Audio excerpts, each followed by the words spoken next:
Hi guys, welcome to Keeping It Simple Crafts. I hope everyone's having a great day. Today I have for you a beautiful fall pumpkin centerpiece. It will be perfect for your Thanksgiving dining room table.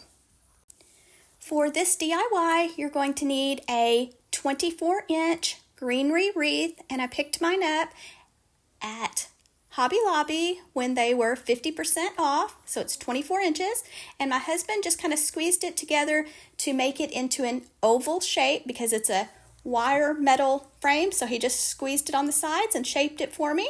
And there's the 3 pumpkins that I'm going to be using in the center. But first I'm going to make this really easy and add a garland. I am just taking my garland, making it into the oval shape, and I'm going to zip tie the garland onto the greenery wreath. So I added a couple zip ties on each end, and you could add a little bit of hot glue if you wanted to.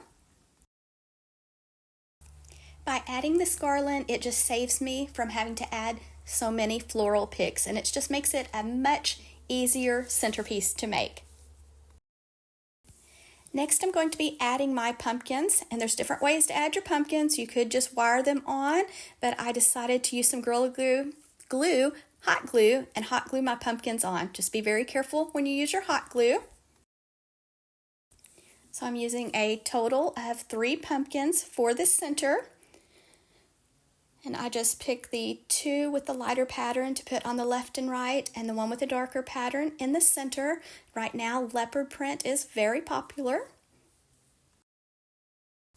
Just make sure that you hold your pumpkins in place and let them have time to dry before you move them.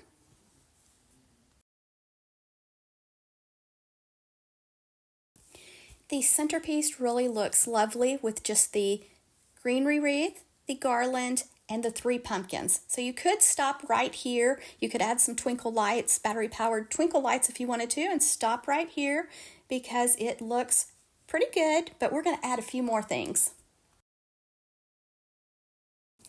I love adding bows to my DIYs, so I'm going to tie a double bow.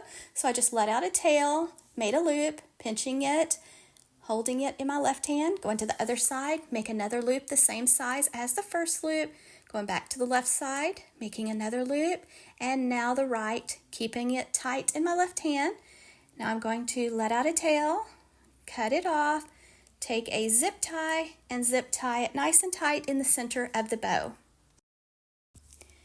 I did not have much of this color ribbon left, so I did not make a bow for the back of the centerpiece, but if I'd had more ribbon, I would have tied 2 bows for this centerpiece. Next, we're going to dovetail the ends, so we're folding the end in half with the edges to the left side. Go to the folded side, cut away from the fold, and that makes the pretty V on the ends, or you could just cut the ends at a slant. It's up to you. And then just fluff and shape your loops. And I have lots of bow tutorials on my YouTube channel because I know I tied this one a little bit quick. And then to attach this bow, I'm not sure what this is called, but I picked them up, I believe, at Michael's. It's just got a wire and a little pick, so I'm just wrapping the wire around the center of the bow, going to add some hot glue to the end of the pick, and then just push it into the centerpiece. At the end of this video, I have added a lot of pictures of some of the other DIYs I have done recently, and then if you have been following my channel, when we had the kittens over the summer, I have some pictures of one that we kept, and she is 5 months old, Penelope. So my daughter put her Christmas little outfit on her, and we did a little photo shoot. So I included some of that at the end too, for those of you that love kittens. Here I'm taking a pumpkin pick, and I'm placing one on the left side and one on the right side. Just add a little hot glue to the end, pushed it into the wreath. Now I'm putting a pumpkin pick, one on the left side of the bow on the front and one on the right side of the bow in the front. I usually do a pattern. What I do on the left, I try to do on the right. What I do on the front, I try to do on the back. But in this case, I didn't have the exact same materials, so I had to change it up a little bit.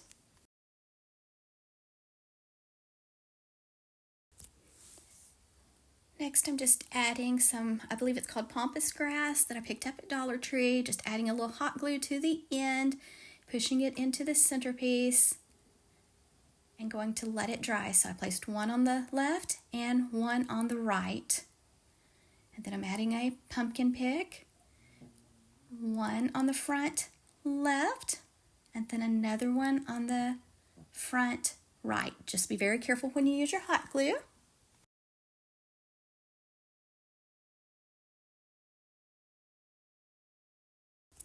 When you use the greenery wreath as your base, it makes it really simple to make a centerpiece.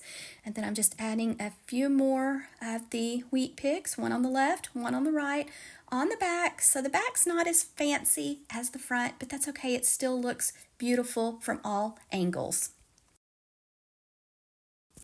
Okay guys, so what do you think of this fall pumpkin centerpiece? Do you like this style of centerpiece? You'll have to let me know in the comments section. I hope you enjoyed watching me make this centerpiece. If you did, please hit that thumbs up button. Leave me a comment. I love reading your comments. Also, if you can share this video, I would really appreciate it. And if you have not subscribed to my YouTube channel, I would love to have you as a subscriber. I share lots of budget-friendly DIYs, shop with me videos, shopping hauls, and decorating videos. And here's the centerpiece on my dining room table. I did place 2 placemats underneath it before I added it to my table. So I hope you enjoyed this tutorial. Thank you so much for watching.